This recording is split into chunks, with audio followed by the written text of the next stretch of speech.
Maybe 11 or 10. 11? Yeah. 11. Maybe younger. Okay. He shamed me. I was in I full-fledged just drilling literally mode say then. 11. Did you hear him shame me into going younger? 11? I'm 4.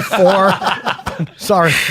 You were drilling by then. Oh my god, yeah, we were all in roller coasters. Of course, I cried, but he made me go on them until I loved it. Your father? Oh yeah, Mr. T. Mm-hmm. So you wouldn't let Steve, like, if he didn't want to do something because he was irrationally scared of it, you would teach him he had to walk through it. Yeah, That's it. Pretty much. Yeah.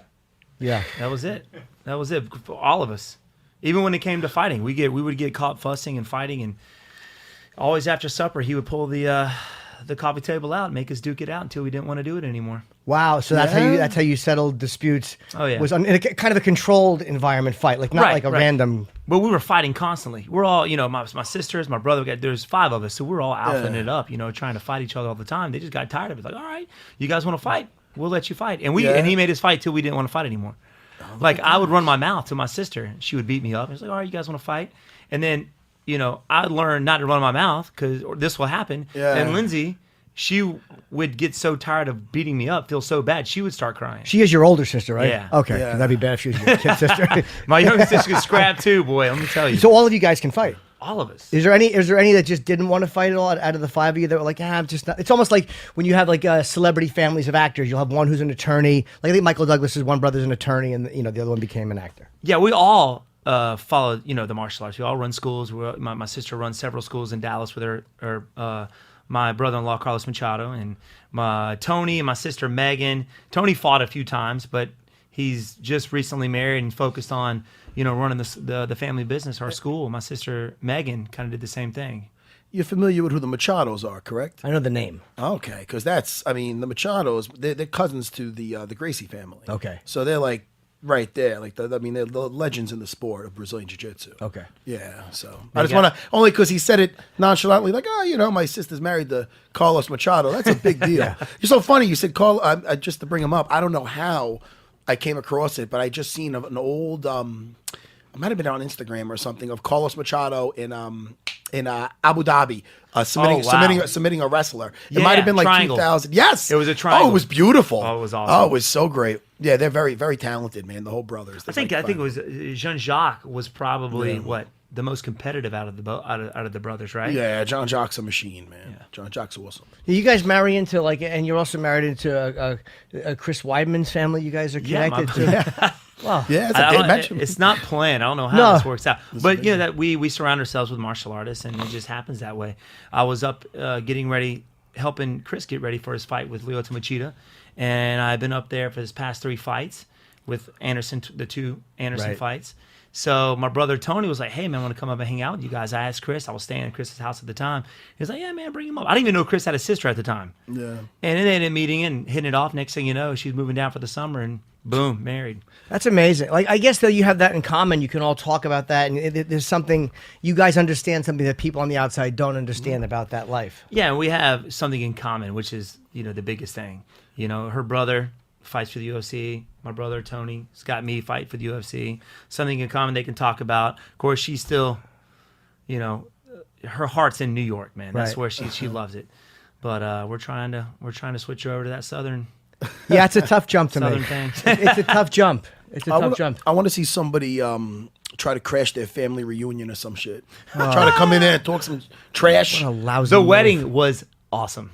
Really? Awesome. Talk about a family that knows how to party. The Weidmans, boy, let me tell you. Oh, really? Oh, yeah. They let loose. Oh, yeah. Yeah, you wouldn't strike me as the kind that let loose. They would strike me as very conservative. I don't think you met Charlie Weidman. No, I have not. He has not. I have not. Is he a fighter? He was the no, he went.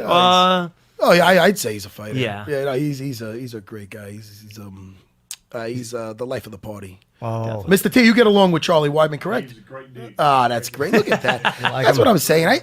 I mean, it's the martial arts, but it's also water seeking its own level. Good people find good people. Jimmy, I found you. Not in a weird way. that's true. Yeah, I washed up on shore and you picked me up. I love it. You scooped me up. It's very Right. appreciated.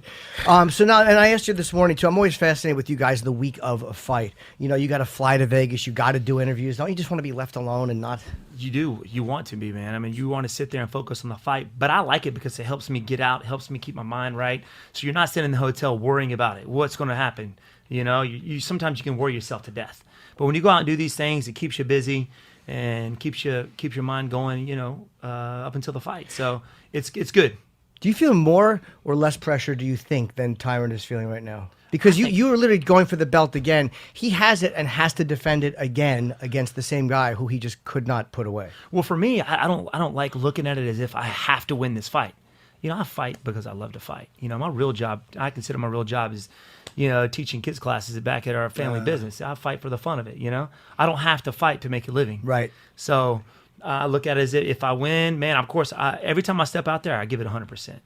And I would be disappointed in myself if I didn't. But it's just another fight for me, man. Yeah, you said you weren't 100%, I think, in the last fight. You had indicated in some interviews that you weren't 100%. What was different about last fight, or why were you not feeling you were 100% in that first fight? You know what? It's weird because, I think even in sparring and just your daily life, you have good days and you got bad days. And I think that one just landed on a fight. I'm going out, performing in front of millions of people. And for the title fight, I don't know, I just didn't I didn't let everything loose. I didn't let my hands go, didn't let my kicks go, didn't switch sides, weren't working the angles that I normally do. I just felt it was a really weird sensation. It was like it was very low. I don't know why. And yet you still did very well. Like, you know what I mean? I mean, I thought you won the fight. I thought it came down to the 5th round. Again, there's arguments to be made about 10-8 and this and that. But I remember watching it live with Jimmy and saying it comes down to this 5th round, and we thought you and won we round. both thought you won. So Tyron called in, and I'm like, I thought you won, Tyron. That was just maybe. Oh no, he'll flip real quick. But I really did think you won. But now that you've been in, and you're saying you felt like it was almost an off day of sparring, like that's how it felt. Yeah, that's interesting. And it was weird because I didn't throw, I just didn't let everything go. And if I would have done that, and that's why I was so disappointed, even though I didn't bring the belt home. I was disappointed in myself, but I was also proud of myself because where most people in that 4th round would have given up, I didn't, And that just lets everybody know, hey, every time I step out there, even if I don't win, I'm giving you hell. After the first round, did that change the way you fought the rest of the fight? No, not at all. It didn't at all. It didn't cause you to throw less kicks or anything like that? Well, that's the thing. I threw a lazy kick. That was my fault. It's not like he shot him for a beautiful takedown. Right. He just caught a lazy kick. Yeah. And it was one of those kicks where I wanted to see where his hands were going to go. Of course, if his hands dropped, the next kick was going to the head, Yeah. I just didn't pull it back fast enough. And, that was on me. I took myself down on that one. Okay. Pretty much. He just caught the leg. Now, having been in there for 5 rounds with him and you battled for 5 rounds, do you feel this second time going in there, now that you experienced, his power and his strength and everything, do you feel more confident now going in? I mean, than when you fought him the first time? Like now you know what to expect type of thing? Oh, yeah. That gives me all the confidence in the world going out there knowing I took his best shot and kept on going. But I know he's going to make changes. I know he's a smart guy. He's going to make some changes just like I have. So, that's what makes the fight so interesting because you never know the unknown. You don't know what's going to happen out there. I think that's where you get that adrenaline. Oh, 100%. Because you don't know what's going to happen. You could prepare yourself for your entire life, and still they hit you with that one shot. What is the weirdest moment for you? Like I felt when we watched Conor fight Eddie Alvarez, and Eddie was walking in. To me, he looked a little shell-shocked by the moment where the Garden and all these people, and they're booing him, they're cheering for Conor. It almost felt like it was destined for Conor to win, and I'm like, it just seemed like it played with his head a little bit. Where for you is a moment where it might be like a little like overwhelming? Do you ever have those moments when you're going in, or is it where you realize the magnitude of what's happening, or are you able just to shake it? I've always been the type of guy to shake it. I mean, even the last fight, of course, one of my best friends, watching him get knocked out in the 3rd round after he winning the fight, that hurt me, man. But I'm a professional, and I know what I got to do when I get out there. And of course, Chris has said he blames himself for my loss, just because of him not perform. What happened to him during the fight. But I don't give him that at all. That's on me. Right. I know I'm a pro, and I got a job when I go out there, and that's on me, man. Are you able to enjoy a fight? I always feel bad for guys like when they have to. I mean, you do the main event, you can't enjoy any of the fights before. I don't enjoy it. You can't at all. Nope. I go back and watch the fights. I can't sit back there and be like, oh man, look at this. Here you go. What's gonna? No, you're too focused on your fight. Will you watch it all and have it on in the background, or not? You don't even want it on. Well, it's there, so you kind of glimpse at it. You go over in your head. You're walking. You're pacing back and forth. You're doing the straight. Actually, I sleep. I'll go bed in the back and I'll sleep. Yeah. You can sleep before a fight? A lot of people can worry themselves out or burn a lot of nervous energy. And I've just trained myself to go back there.